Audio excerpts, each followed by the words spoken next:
Tonight, I want to take you somewhere the maps don't reach. A place where silence can be louder than gunfire, where one wrong footprint can cost a village its soul.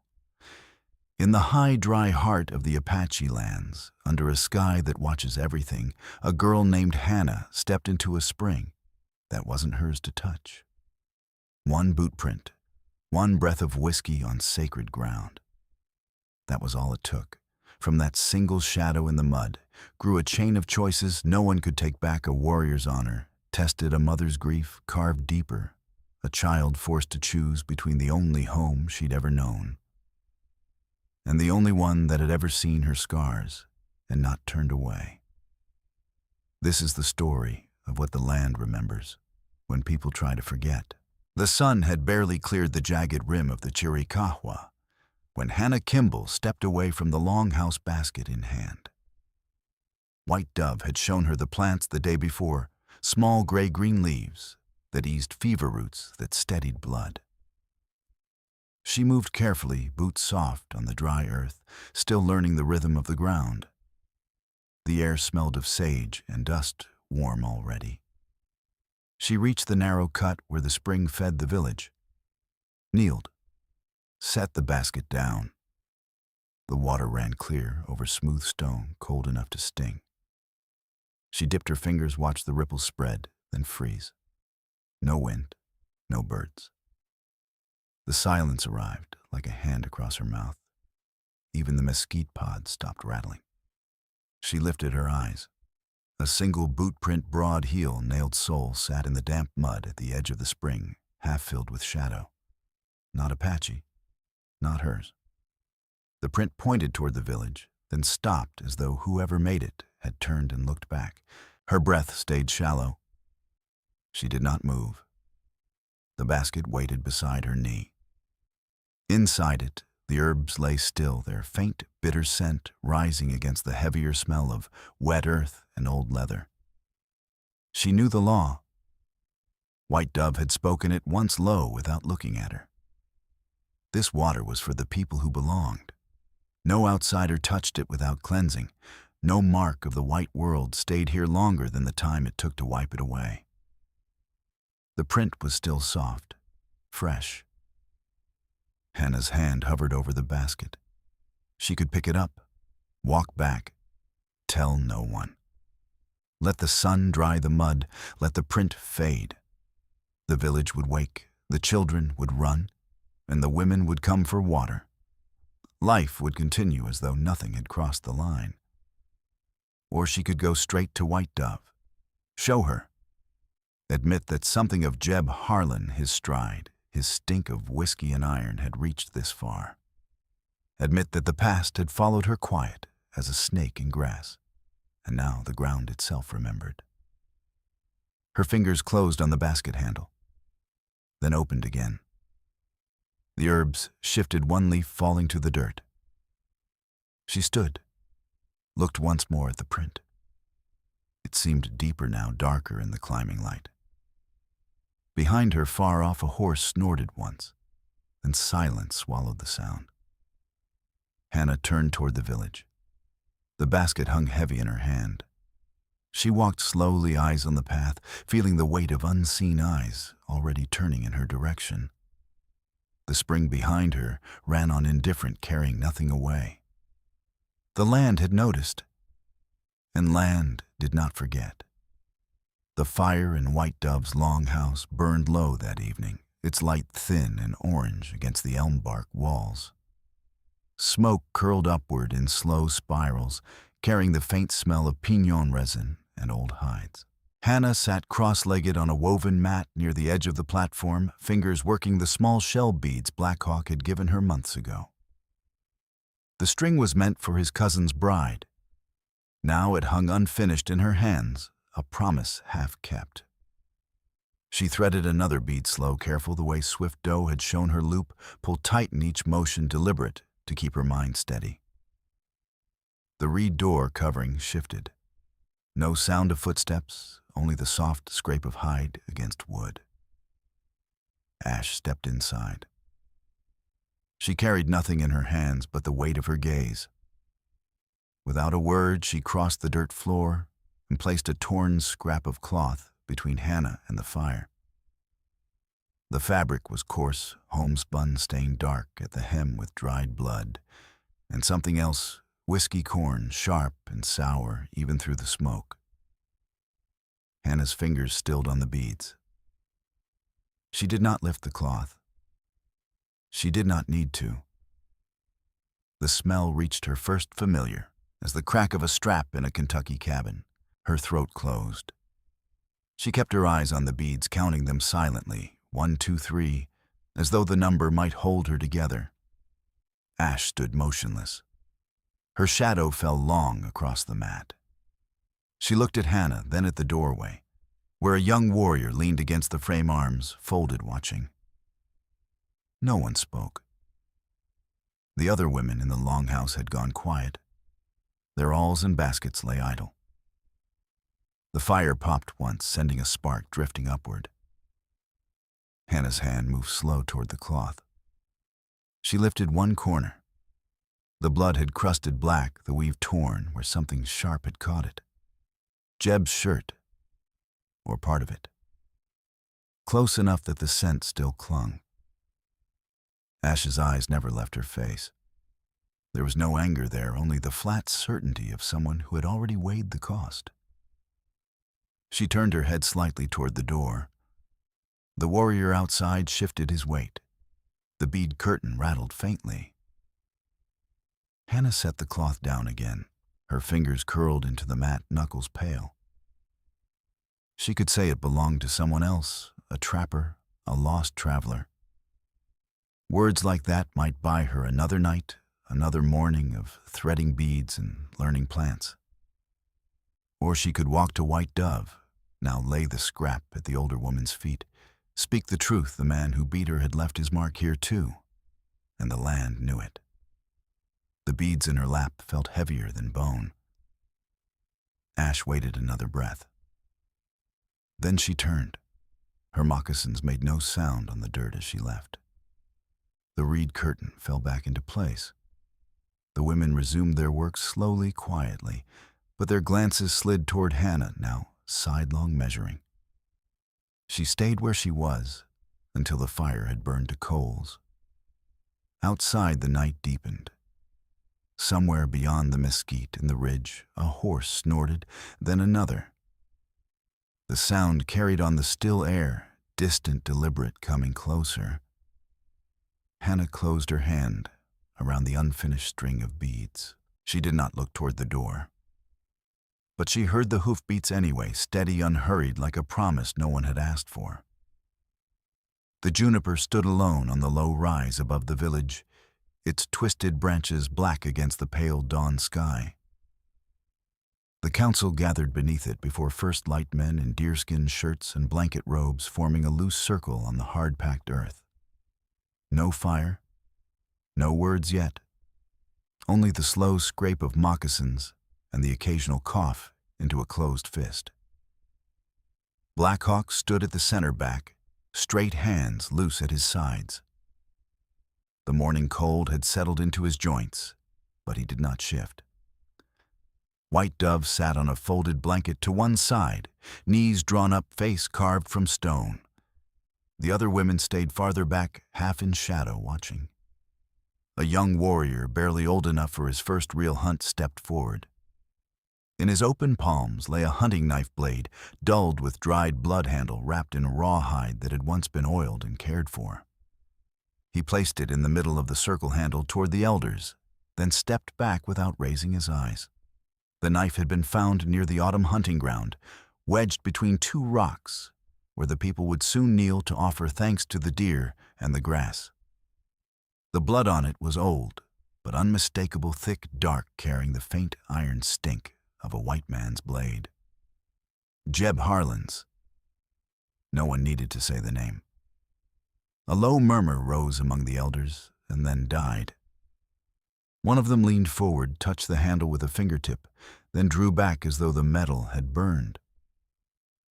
Black Hawk kept his gaze on the knife.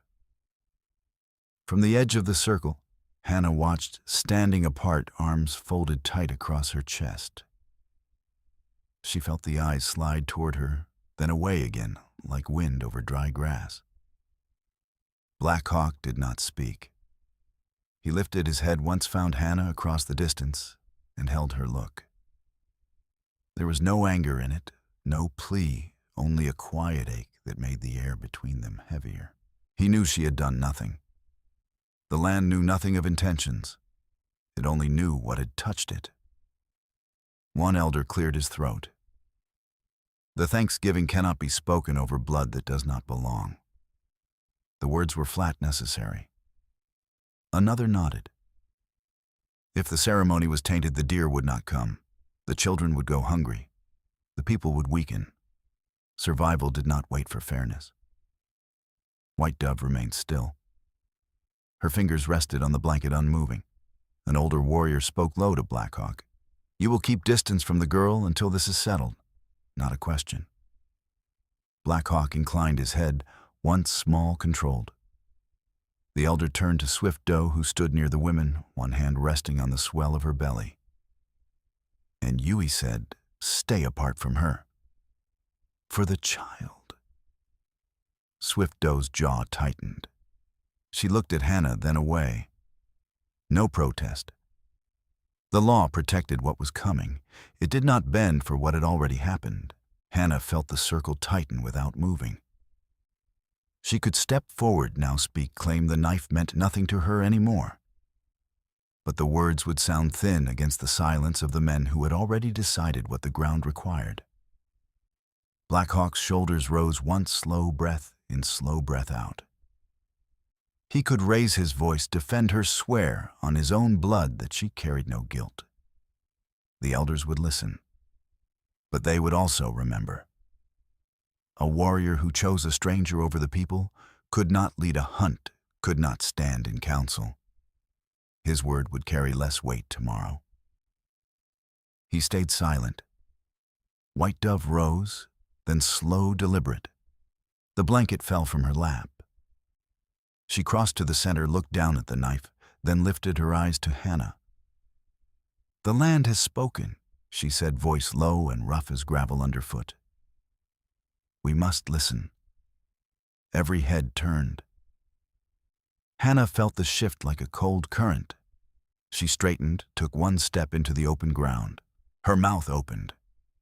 From the ridge beyond the juniper came the drum of hooves. Hard, fast, more than one horse. Dust rose thin in the early light. The circle broke, eyes lifted toward the sound. Black Hawk's hand moved to the knife at his belt, instinct, not threat. Hannah stood frozen, the unfinished words still caught in her throat. The riders were coming straight for the village. The sun rose slow and thin over the autumn hunting ground, a pale disk behind thin clouds that carried no promise of rain. The juniper tree stood at the center of the clearing, its blue-green needles heavy with dust branches, low enough to brush the shoulders of the men who passed beneath it. Black Hawk moved among the younger warriors' eyes on the ground, reading the faint trails left by mule deer. The night before, cloven prints, cropped grass, the small dark pellets still damp. The air smelled of dry earth and pine resin, sharp in the nostrils. No one spoke much. Words were saved for the ceremony that would come tomorrow, when the first kill was offered back to the ground. Hannah followed at the edge of the group as White Dove had allowed. She kept her distance basket at her hip, steps light, so as not to disturb the signs the men studied. The warriors glanced at her once or twice, then away. She felt the weight of those looks like stones in her pockets. One of the young men, lean, barely bearded, stopped near a thicket of rabbit brush. He bent, reached into the tangle, and drew out a scrap of cloth. Homespun wool torn at the seam, dark with old blood at one corner. The smell hit first, whiskey corn, stale and sour, clinging to the fibers even after days in the open. He held it up between thumb and finger face, blank, and then carried it to the center of the clearing and laid it at the base of the juniper. The circle tightened without sound. Black Hawk's hand closed on the bow at his side, knuckles whitening, but he made no other move.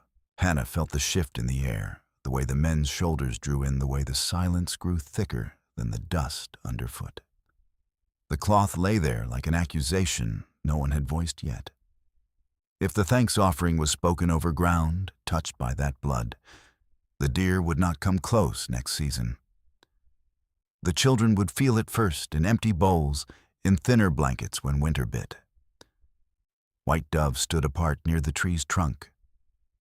Her fingers tightened on the shell beads at her throat until the sinew cord creaked faintly. She did not look at the cloth. She looked at Black Hawk, then at Hannah. No words. The law did not need them. An elder stepped forward.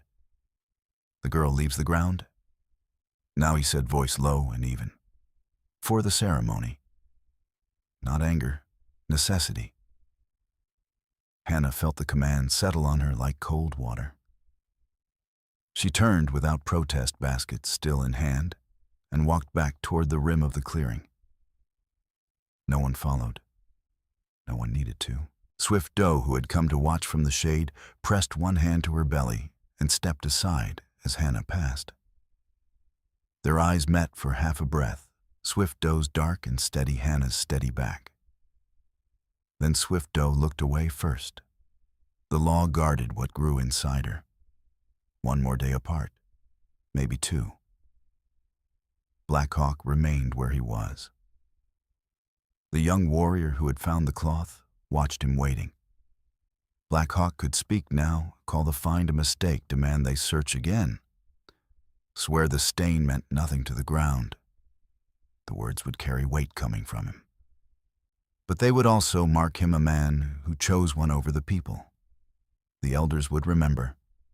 The young ones would whisper. He stepped forward instead. Bent. Picked up the cloth between two fingers. The fabric felt stiff, heavy with what it carried. He crossed to White Dove and laid it at her feet without looking down.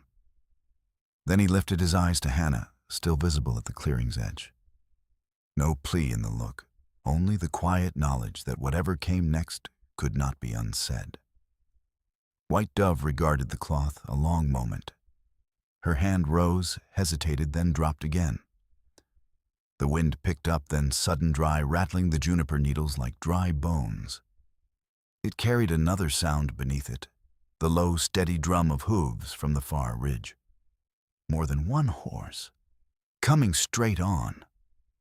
The men turned as one toward the sound. Black Hawk's hand stayed near his bow. Hannah stopped walking. The basket slipped lower in her grip. The riders were close enough now that dust rose thin behind them, catching the new light.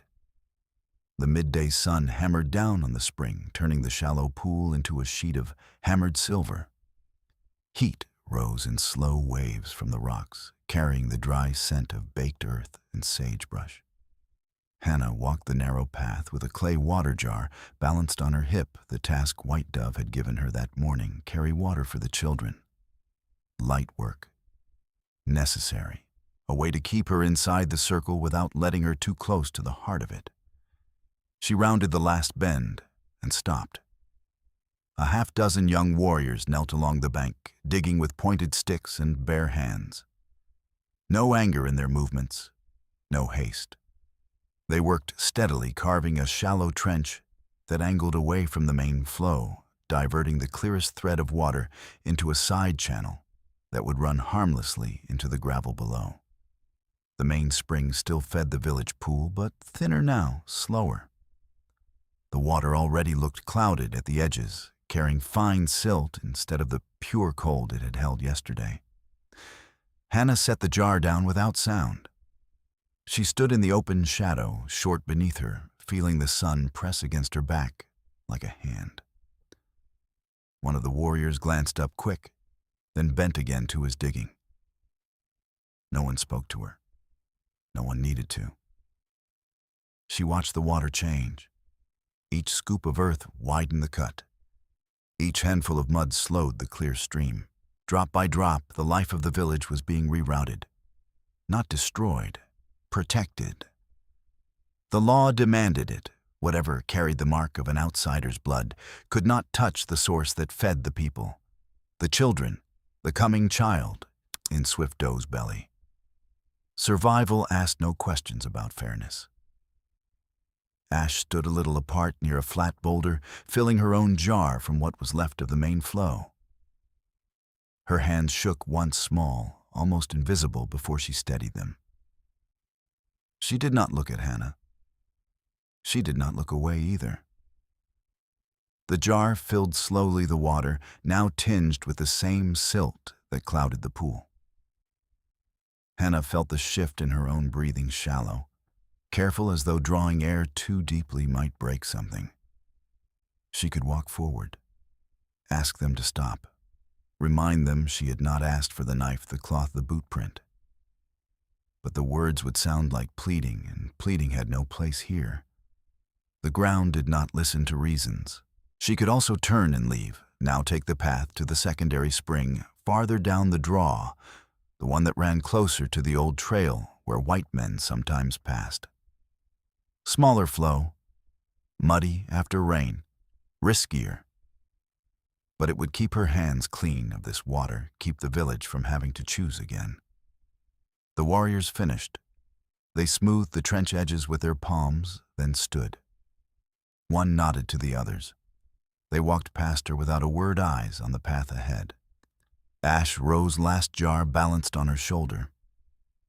She paused beside Hannah just long enough for their shadows to touch, then continued toward the village.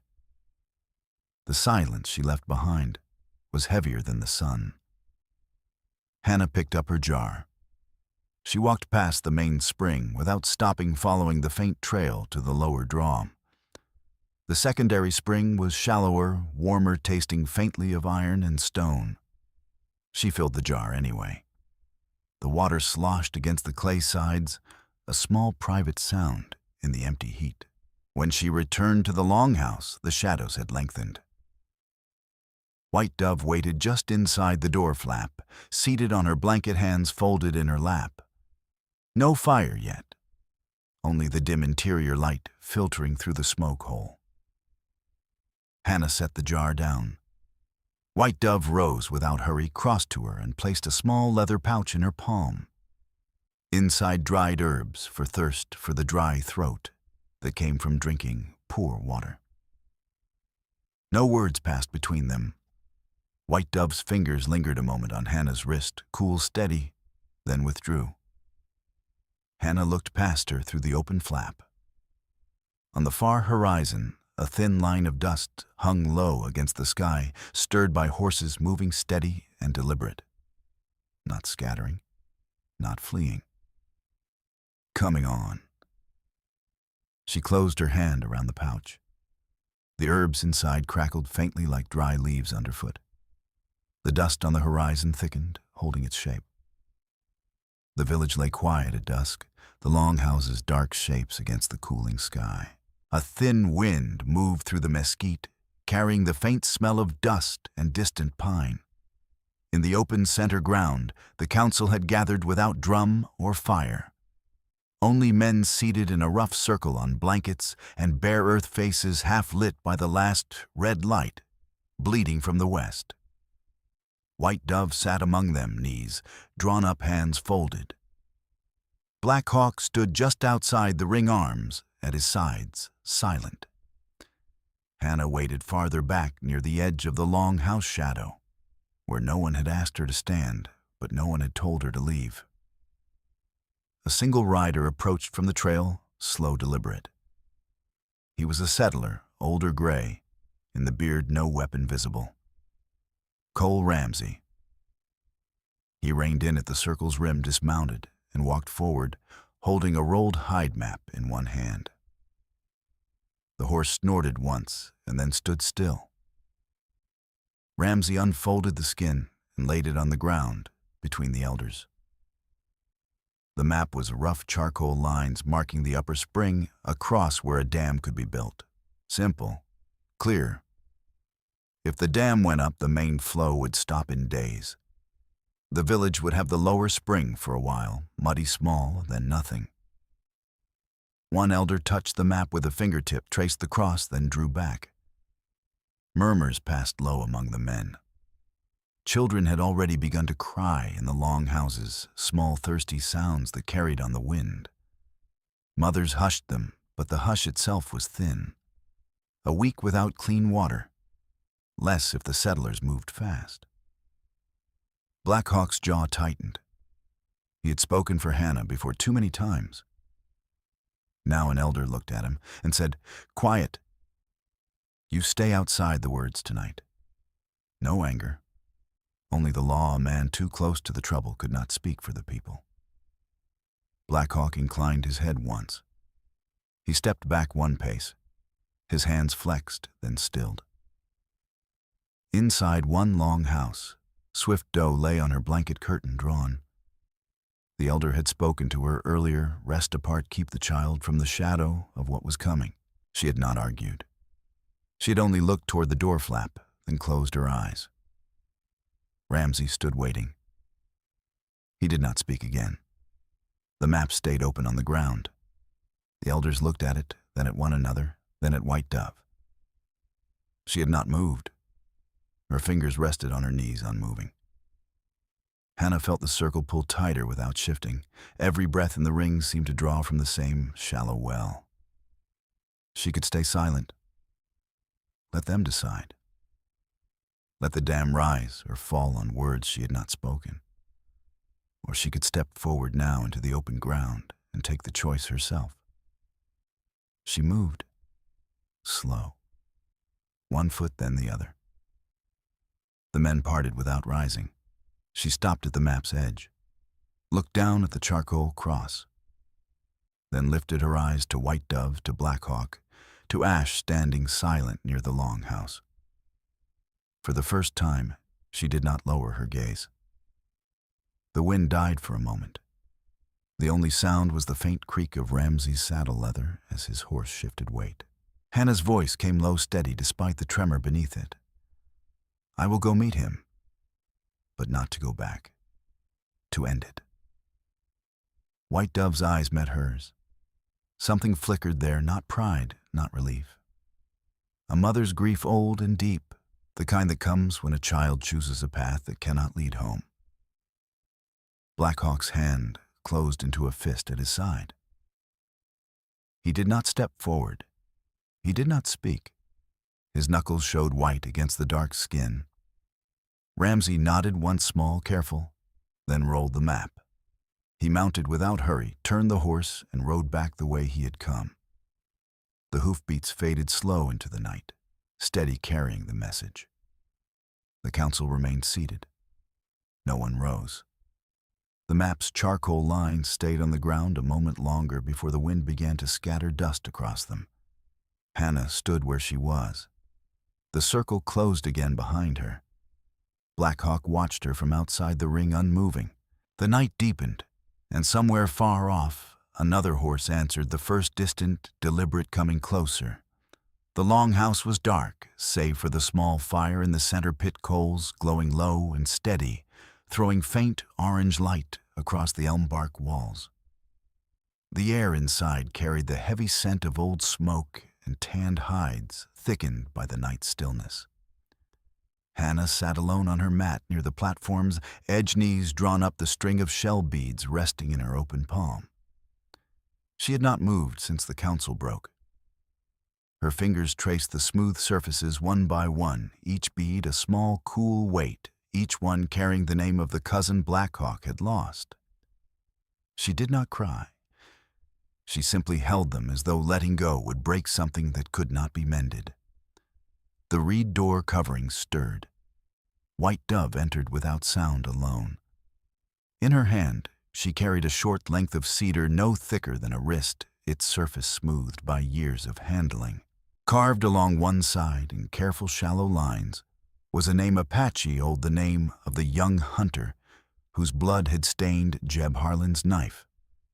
White Dove crossed the dirt floor and placed the wood before Hannah, set it down with the gentleness one uses for something living. She did not speak. She did not need to. Hannah looked at the cedar. The firelight caught the edges of the carving, making the letters seem to breathe. She reached out, slow fingers hovering above the name, then settling on it. The wood was warm from White Dove's grip. For the first time, she touched it without trembling. But the tears came anyway, quiet, sliding down her cheeks without a sound. She understood. To keep her here was to let that name rest under the same roof as the mark of the man who had taken the life it belonged to. The ancestors would not speak clearly if the ground they rested on carried such a shadow. White Dove pointed once to the cedar, then to the door flap. Outside in the faint starlight, the silhouettes of two elders stood motionless, arms folded, watching. They did not enter. They did not have to. The council had spoken. If Hannah remained past first light, the remembrance ceremony would be set aside. No song for the dead. No smoke offered upward. The people would walk forward without the voice of the past to guide them. A village could survive hunger, cold. It could not survive silence from those who had gone before. White Dove reached forward. Her fingers closed gently around Hannah's hand, around the beads. She lifted them away, slow, careful, without force. Not anger. Law. The sacred could not rest with what carried stain. Hannah let them go. The string slipped from her palm like water. White Dove tucked it into the fold of her blanket, then stepped back. Black Hawk waited beyond the door flap. He had not been allowed inside. He stood in the open bow in one hand. Eyes fixed on the ground at first, then lifting to meet Hannah's when she rose. His face was still, but the firelight caught the wet gleam at the corners of his eyes. He did not wipe it away. Hannah stood. She bent, picked up the cedar piece, held it a moment longer. Then she placed it in White Dove's open palm. Her voice came low, almost lost in the coal's soft crackle. I will go. White Dove's fingers closed around the wood. She held Hannah's wrist for one long breath, firm, warm, then released. No words. No embrace. Only the touch, brief and final. Hannah stepped toward the door. Black Hawk moved aside to let her pass. He fell in beside her without a word, bow still in hand, eyes already scanning the dark toward the ridge where the settlers waited. The night wind rose again, dry and steady, carrying the faint, unmistakable rhythm of hooves, closer now, deliberate, no longer distant. The coals in the longhouse burned on behind them, small and unyielding, as the two walked into the open dark. The open ground lay half a day from the village, a wide, flat basin ringed by red rock walls that caught the first light of dawn and held it cold and hard. Dust hung thin in the air, stirred by the slow wind that moved down from the high places. Hannah rode the paint mare beside Black Hawk, in the horse's hooves soft on the packed earth, breath coming in steady puffs that misted briefly in the chill. Black Hawk sat straight in the saddlebow across his lap, quiver at his hip. He had not spoken since they left the longhouse. Neither had she. They crested the lower rise and saw them 15 riders drawn up in a loose line, rifles across saddles or in hands. Jeb Harlan sat at the front on a raw-boned bay face, shadowed under his hat brim. Cole Ramsey stood his horse a pace ahead, hands visible on the reins, trying to hold the space between piece and powder. The settlers' mounts shifted bits, jingling leather creaking.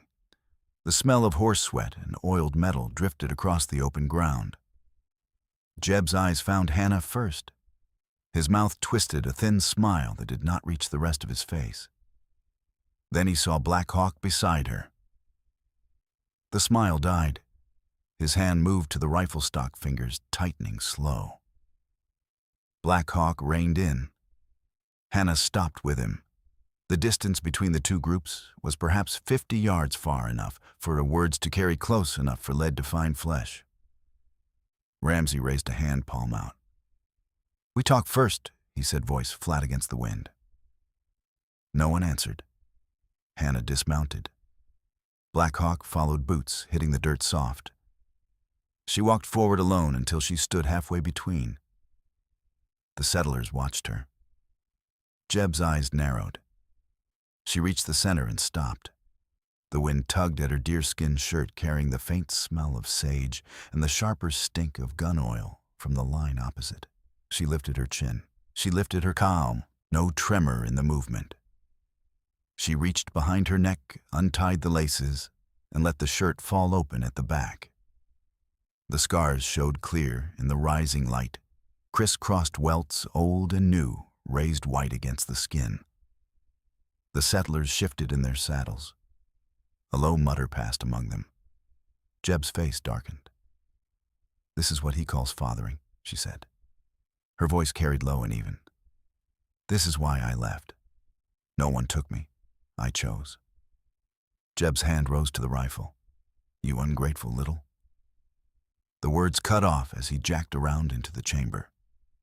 The metallic click rang sharp across the basin. Cole Ramsey edged his horse forward. "Hold, Jeb. Hear her out."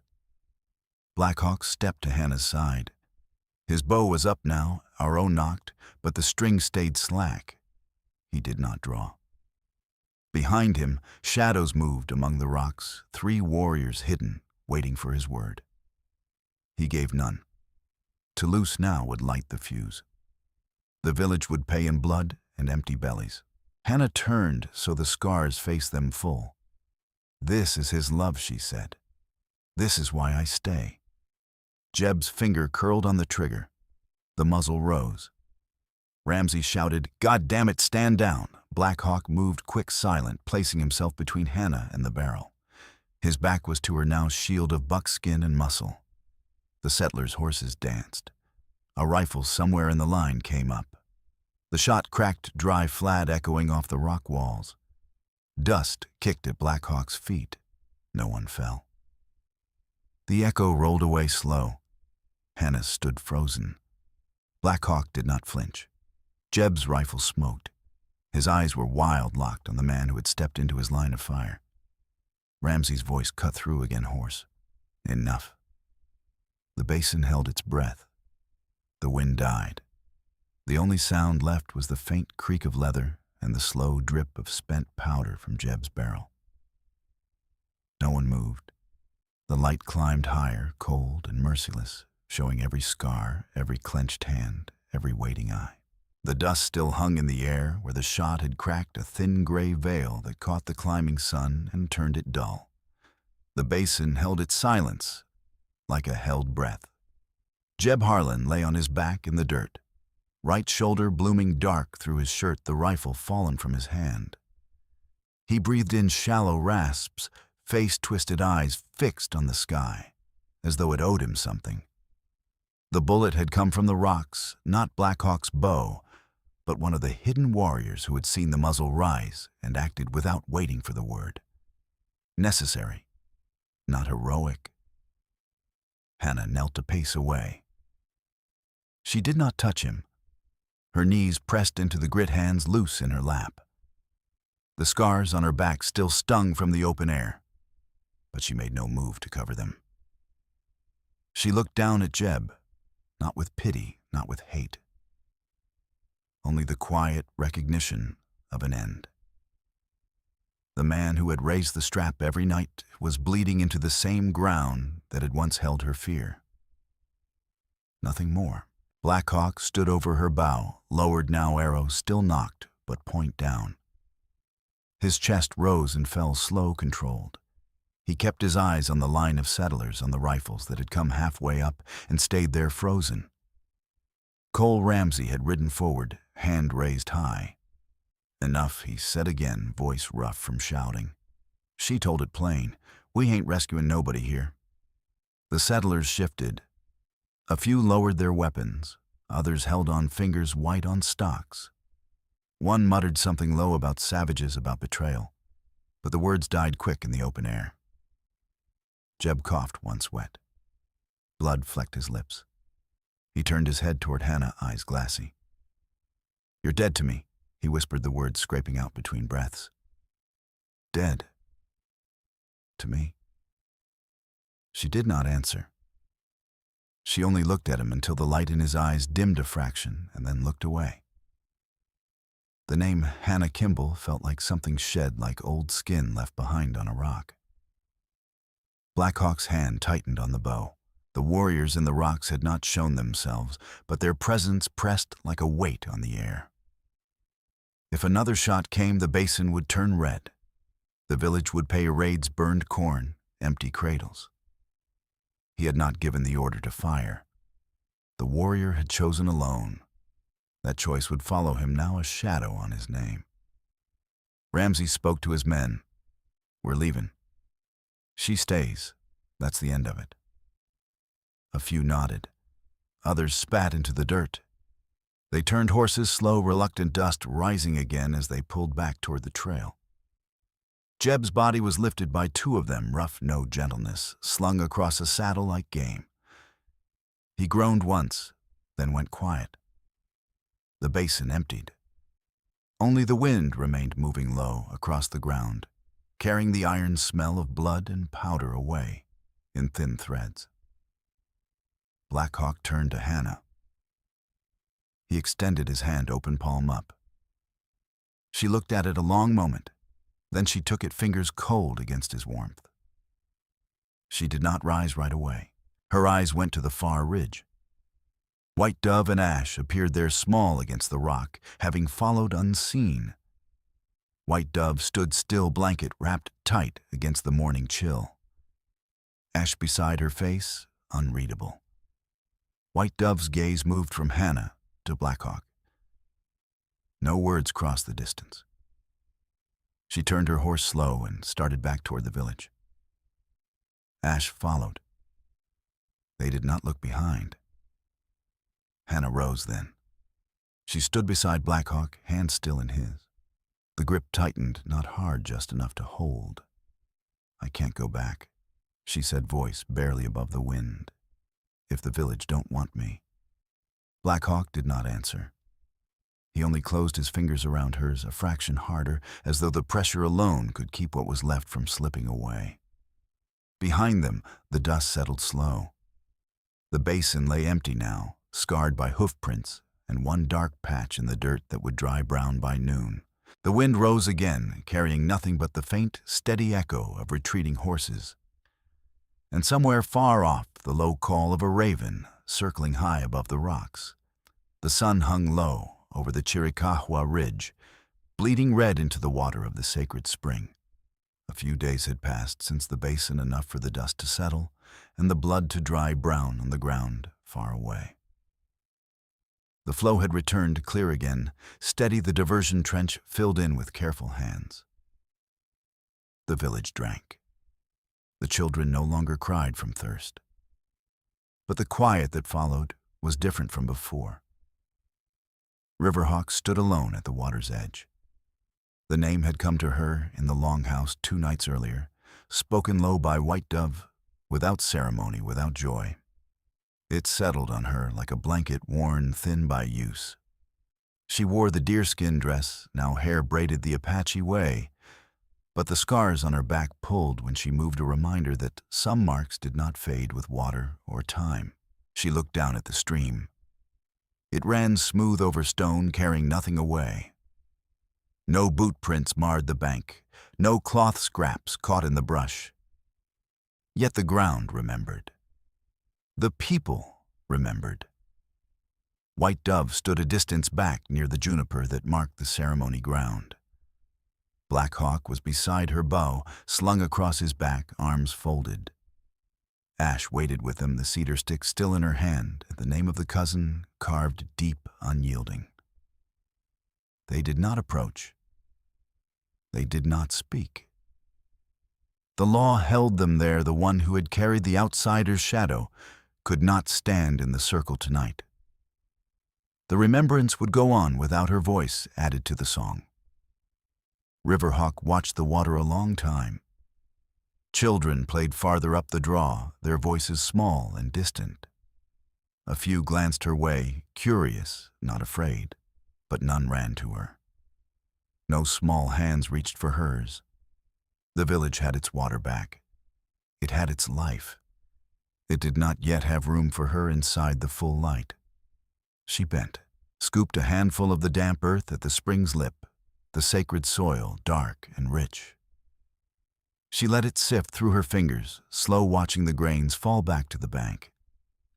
Some clung to her palm, dark against the skin. She did not wipe them away. She straightened, turned toward the three figures waiting. White dove met her eyes. No smile, no frown, only the steady regard of a woman who had seen too many winters to believe in clean endings. A small nod, once almost imperceptible. Not full welcome, not full forgiveness, acceptance. Enough to let her stay, enough to let her prove day by day what the law could not yet grant. Black Hawk stepped forward then. Slow. He extended his hand, open palm up the same way he had in the basin. Riverhawk looked at it. The wind moved through the mesquite, behind them dry leaves rattling like distant rain. She reached out. Her fingers closed around his. The grip was firm but quiet, no promise spoken, no vow renewed. Only the hold. They turned toward the village together. The path wound upward, shadows lengthening across it. Ash remained where she was, cedar in hand, watching them go. The name on the wood caught the last light, then dimmed. She did not follow. She stood alone, the stick steady in her grasp, carrying what would be remembered but not fully told. The wind rose again, steady through the branches, carrying the faint scent of sage and cooling stone. The spring ran on behind them, clear and indifferent. The village lights flickered into view, small fires, small lives. Riverhawk walked beside Black Hawk in silence. No words passed between them. No need. The night closed in slow, and the path ahead waited unmarked but heavy with what had already been written into the ground. Finally, let me send my deep thanks to you. Thank you for listening and for allowing this story to speak to your heart. The Wild West still holds countless truths, some painful, some tender, all worth remembering. Stay with us, subscribe, comment, and invite others to discover these untamed stories. From our hearts to yours. Thank you for being part of this journey. Aviso legal barra disclaimer. Each story shared here is produced for storytelling enjoyment. Certain scenes may include fictional or dramatized elements inspired by historical circumstances. Although AI tools assist us in visuals narration and script development, the emotional tone, editing, and quality control are conducted by people to ensure meaningful experiences. We fully uphold YouTube's policies, using no deceptive recreations or impersonations of real individuals. All creative resources are properly licensed. Unauthorized copying, re-uploading, or remixing is not permitted. Thank you for supporting the effort behind every episode we create.